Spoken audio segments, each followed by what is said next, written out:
Church wants to sue me for a review.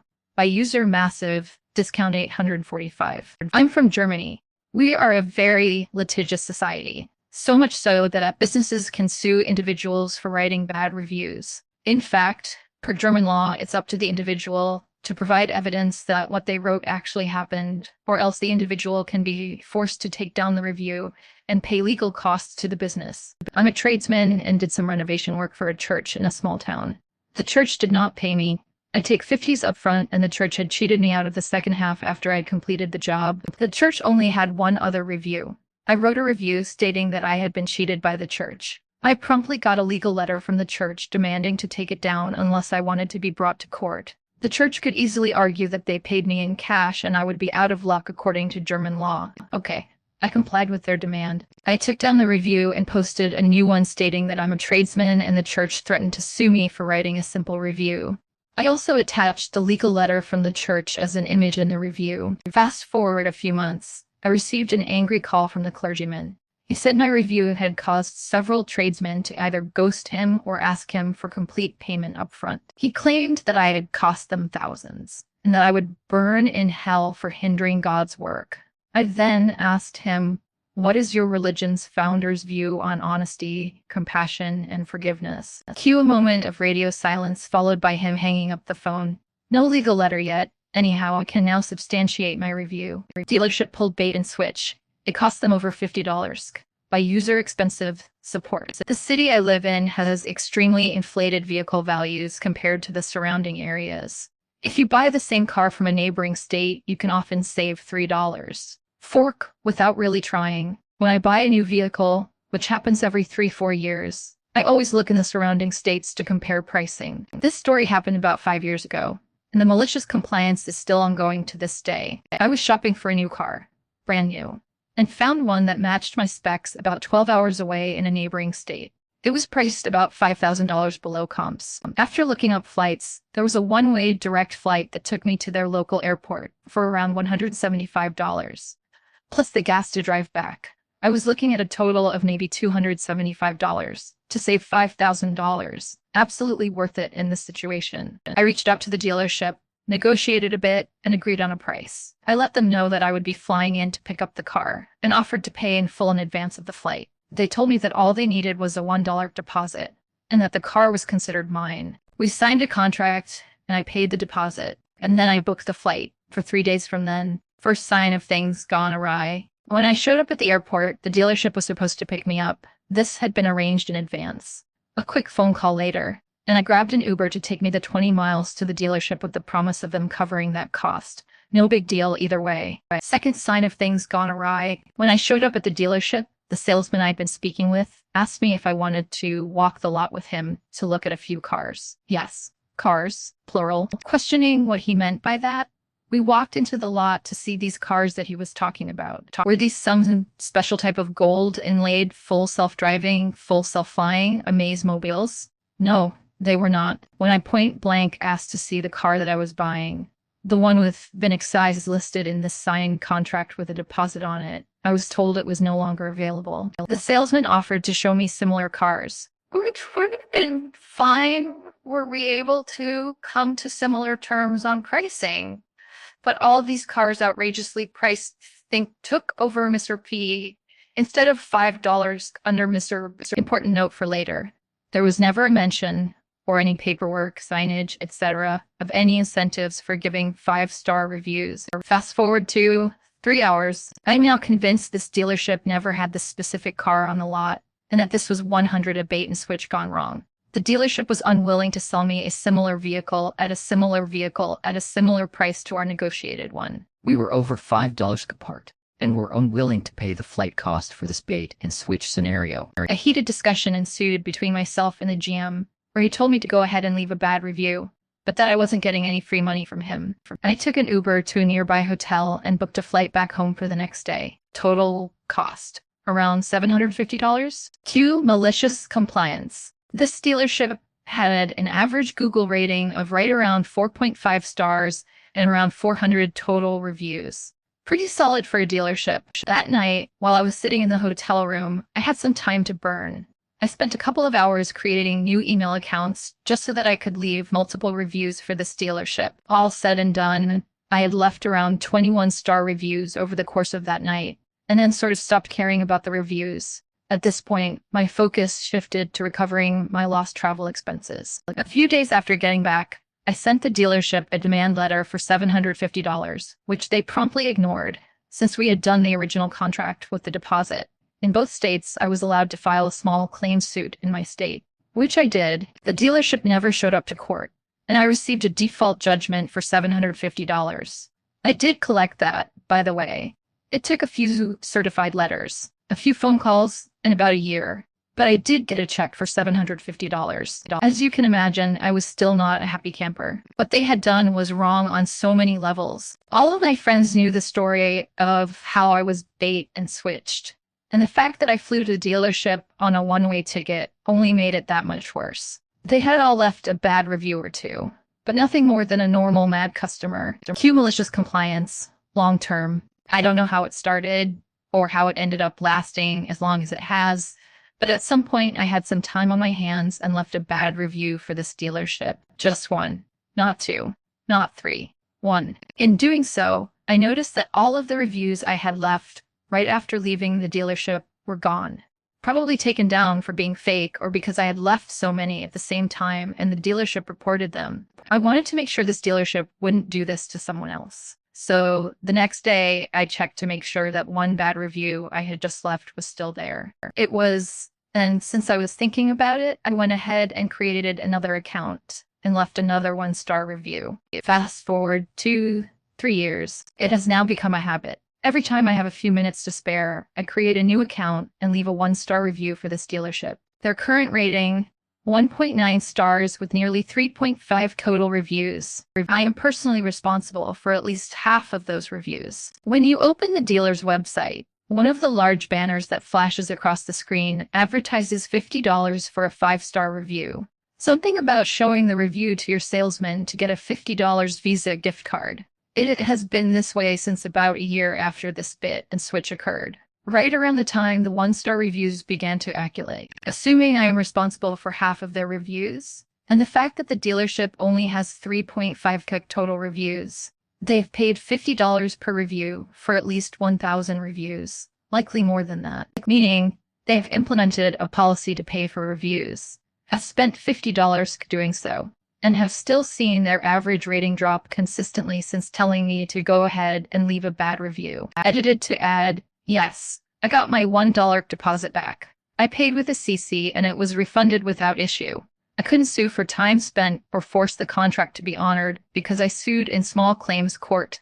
Time spent, not allowable in contract too high of a value for small claims. And yes, the case was 100 winnable if I were to have sued to force the contract to be honored. But legal fees, I would have needed to hire an attorney. And the additional time spent meant this was just not worth pursuing. And finally, no, I will not provide the name of the dealership. I know that some companies sue people who leave reviews.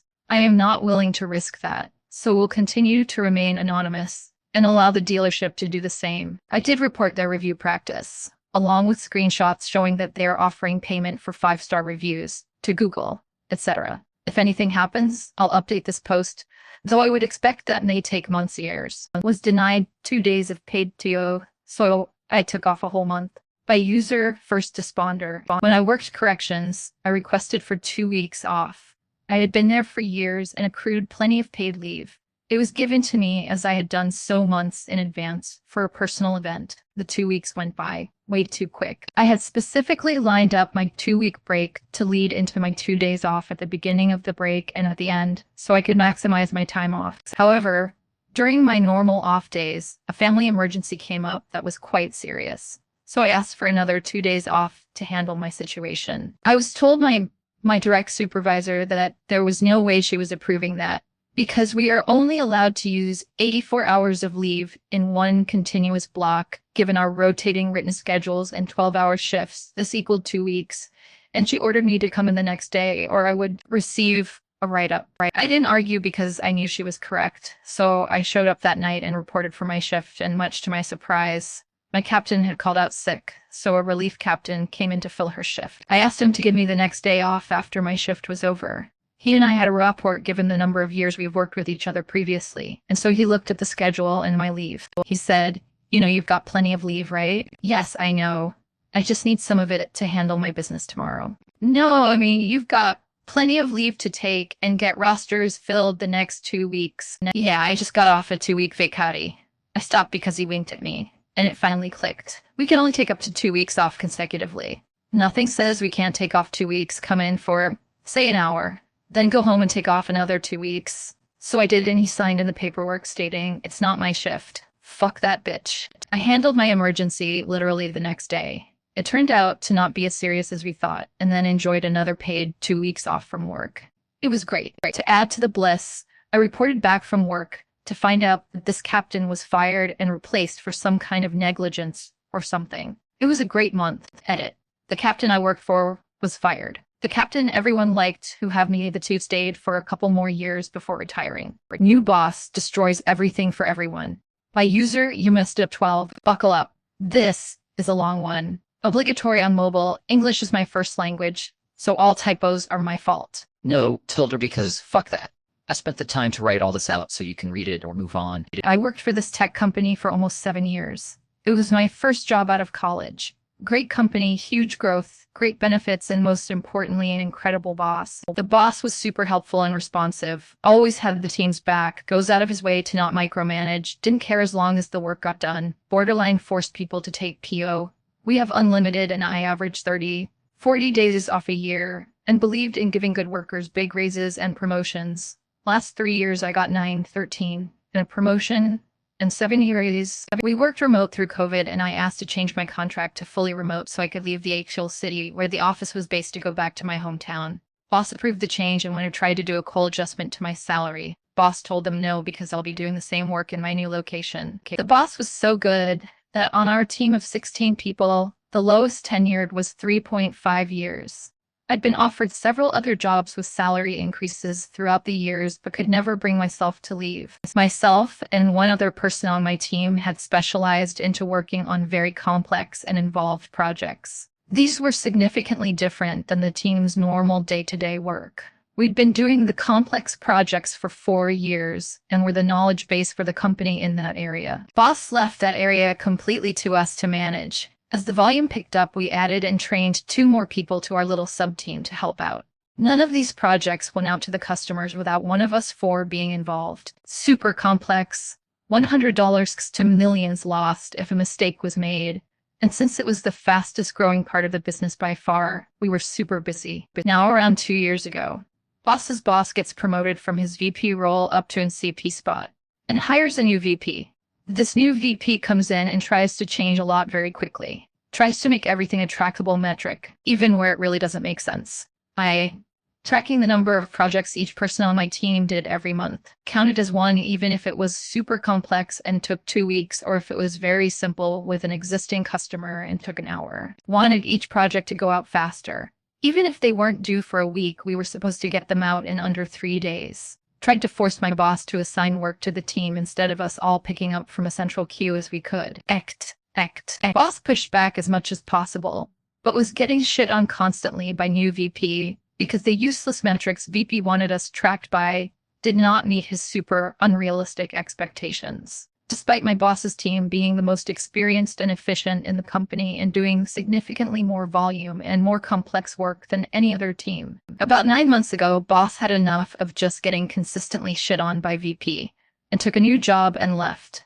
Boss had been with the company for 13 years and was one of the first few 100 employees. My whole team was devastated. We all instantly started lobbying for the most tenured person on our team to get promoted into that role, as she would have the same philosophy as the boss that just left. VP interviews the most tenured and a bunch of external candidates, and goes with someone from his previous company. Now, this lady will be referred to as Bitch Boss from here on out for soon-to-be obvious reasons. She came in and completely destroyed the team from top to bottom. Changed processes that had been perfected for years, did not listen or care about what anyone else had to say, started micromanaging to the extreme. Team morale dropped like a rock. It took less than a month for the team's output to crater due to all of her changes. the team from the best in the company to the worst. And it took Bitch Boss about 2 months to get to my smaller sub-team and try to rework our processes. Bitch Boss started micromanaging projects, having no idea what she's doing, and causing all kinds of issues and delays. She started getting on us about our metrics being the worst on the team.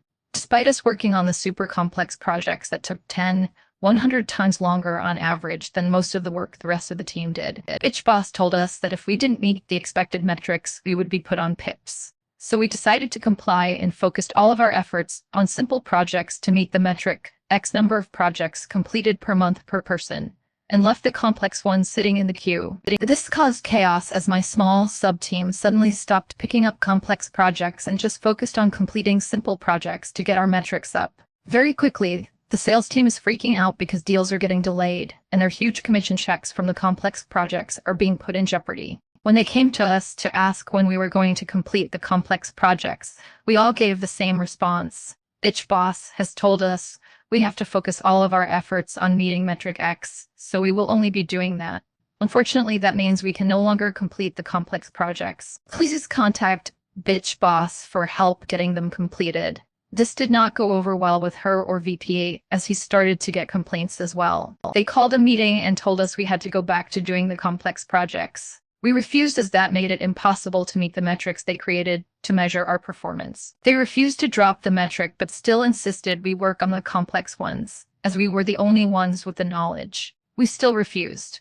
This resulted in a lot more complaints from sales until the SVP got involved. The CVP was the one who created the complex sub-team to begin with and sided with us against the VP and Bitch Boss. He said we were not to be measured by the metrics and can go back to managing the complex stuff without fear of being put on a pipe. So we did. At this point, the other 3 people on the sub-team had seen the writing on the wall and were all actively applying and trying to leave ASAP. They were all office-based in the Schuylkill area still. Bitch Boss changed the team from come in 2 days a week as needed to mandatory 3 days in the office. Most company policy would let her. So they got a lot more of her bus than I did remote. I had not been applying because I was distracted. My old boss had approved 2 weeks of vacation for my wedding honeymoon before he left. This happened to occur about 3 months after Bitch Boss started, and about a month after the whole pit blow up. Bitch Boss was pissed at how we showed her up in front of this VP and was doing everything she could to make our life miserable. In that month, the other super experienced guy and my best friend on the sub-team got a new job and left. No notice. And one of the other guys on the sub-team has put in his notice and only had a week left. We were already slammed and still behind from the pit fiasco, so losing half the sub-team just made that worse. Plus, with morale so low, we didn't bother to put in any extra effort anymore. In fact, the whole team was significantly behind, as 6 of the 16 people had left or were on their notice periods at that point. So Bitch Boss decided that she was canceling my already approved wedding leave because of how far the team was behind. She told me over Zoom. I told her there was no chance I'm missing my wedding and honeymoon for work, and I'm taking the full leave, and it's up to her if she wants to lose another person from the sub-team for 2 weeks or permanently. She said, yelled and threatened until I just left the Zoom call. She followed up with an email officially notifying me my leave was canceled, and if I didn't show up, it would be considered job abandonment. I called her bluff and replied, CV and SV and some other sales VPs who I worked with regularly, explaining the situation. It's my wedding honeymoon. And that I appreciated the opportunity, but was quitting immediately with no notice due to the disrespect from Bitch Boss. I got Slack messages from CV and several of the sales VPs almost immediately asking me not to quit. The email chain itself blew up with complaints about how my team was mismanaged by Bitch Boss, and how now more complex deals were going to get lost because I wouldn't be there at all to work on them. I didn't reply to the Slack messages or do any work the rest of that day. Just turned everything off and went to a bar and had a good time. I woke up the next day late in the morning and very hungover to a few voicemails on my phone from Sveep asking me to call him. I called back in the early afternoon and talked to the Sveep. He was very understanding, asked me to come back, listened to all my complaints, and eventually made an offer. Basically, if I came back and worked the rest of the week and tried to train a few team members to work on complex stuff to cover while I was gone, he would give me a $3,000 wedding bonus. I would get my full PTO, and when I got back, Bitch Boss would leave me alone and let me manage the complex stuff and pick 2 more people to permanently train back onto the sub-team to fill what we had lost. I accepted. Weddings are fucking expensive. So I tried to train people to cover for me impossible task, then leave on my TO. I had a great wedding and honeymoon. VP called me a few times when the fourth guy from my sub-team quit with no notice about 1.5 weeks in, but I ignored him and didn't respond. I come back refreshed and ready for this shit show I know is waiting. It was chaos. All the salespeople were slacking and emailing me about all the complex things they needed done 2 weeks ago. The people I quickly trained before leaving hadn't been able to do almost anything. There was a huge backlog for the entire team, as half of the original 16-person team was gone at this point. I turned off my Slack and emailed the sales VPs directly asking them to give me a prioritized list of all the complex deals they needed done. Got the list and started working through it in my normal working hours. Nothing more. Bitch boss never tried to talk to me or interfere. VP did a few times. At one point he tried to make me work weekends to catch up. I refused. This went on for about a month or so. Bitch boss never mentioned me training people to replace my sub-team, and I never brought it up. They did, however, have the larger team try some of the smaller complex projects to help get them out. They also hired some new people for the larger team. The normal 4-6-month training process my old boss developed was ignored, and the new hires were just thrown in the deep end, which resulted in new hires making mistakes that cost the company a lot of money. This brought us to annual bonus and raise time. I had started frantically job hunting as soon as I got back from the honeymoon. I got some interviews, was in some later stages, but no offers yet. I had a Zoom meeting invite from bitch boss to go over my bonus raise. She decided it would be a great idea to give me 80s of my expected bonus, lowest possible, and a 0 raise. Justified it with a bunch of BS. Not a team player, metrics bad, blaming me for mistakes made by new hires. Act. I didn't really argue or care at that point. At that point, I really quiet quit. Cut my daily output to below half. Just did the bare minimum and waited for the bonus to come in with my next paycheck 2 weeks later. At this point, the sales team is getting pissed because the complex stuff basically isn't getting done. I had almost caught up on the important ones before the raise bonus, but with me barely working, everything was falling behind again. Bitch boss smelled weakness and showed up on one of the progress calls I had with sales. The project was running about 1.5 weeks behind at that point. She started chewing me out on the call in front of everyone, saying I was lazy and not doing my job act. I let her rant, then just said, if you give me the lowest bonus possible and a 0 raise, you get 0 effort in return. You can complete this project since I'm so terrible at my job, and left the call. She tried a few more times on email chains act to call me out for not working, and I just replied with the same thing. I refused to join her Zoom calls or respond to her on Slack, and just responded with the 0 effort blurb on every email. This infuriated her. I still hadn't gotten another job offer, but was really confident I was about to get one soon. So when VP set up a Zoom call with me, I joined. He tried to play nice and ask what the problems were and pretended to be on my side. I told him for a 0 raise, I'm giving 0 effort, and he pretended like he had no idea how I ended up with that raise bonus. He has to approve the bonus raise amounts. I called him out on his BS and told him he gets what he pays for. He then threatened to fire me if I didn't go back to my old level of output, and said the people I'd been training in complex projects could take over for me soon, so it wasn't as necessary as I thought. I laughed and asked him what he was talking about. I hadn't been training anyone, and he went quiet and muted. He was clearly messaging bitch boss asking about the training, because he unmuted a few minutes later and changed his entire attitude. Agreed it was awful of bitch boss to do that to my bonus. Raisin asked what he could do to make it right. I didn't care at that point and knew he needed me more than I needed him. So I told him I needed 25s raise and 150s of the bonus on that new salary, or I was quitting immediately. He tried to say that was ridiculous and could never happen. So I bluffed and told him I already had another job offer and was leaving anyway. He asked me to wait and he'd bring Steve onto the call. Steve tried to talk my demand down. At that point, I realized it wasn't worth it. I refused the significantly lower counter offer, thanked the CP for everything he did for me, and said I was quitting immediately. Deep tried to say I'll never get a good reference if I don't at least work a notice period. I just told him my ex-boss would give me a glowing recommendation of my time here, so I didn't care and logged off. Steve tried to get me to come back a few times over the next week or so, but I refused. A few weeks later, I got a job offer and accepted. I've been working at the new company for a while now, and it's pretty shitty. Better than the old company, but nowhere close to what I had before with my old boss. Although old boss reached out and said he might have a position opening up in his new company in a month or two that I should apply for. So I'm looking forward to that. I've heard from people who are still on my old team that it's a complete disaster at my old job. They're losing millions from not having the knowledge base to correctly complete the complex projects. They reached out to the other experienced guy from the sub team and offered him a huge raise to come back after I quit. He refused. Everyone left on my old team is trying to leave ASAP, and everything, even the simple stuff, is weeks overdue. Apparently, bitch boss is getting thrown under the bus by VP and will be fired soon. Approval for everything. Okay, by user Siskit. So I'm in it, and where I work, my team is awesome.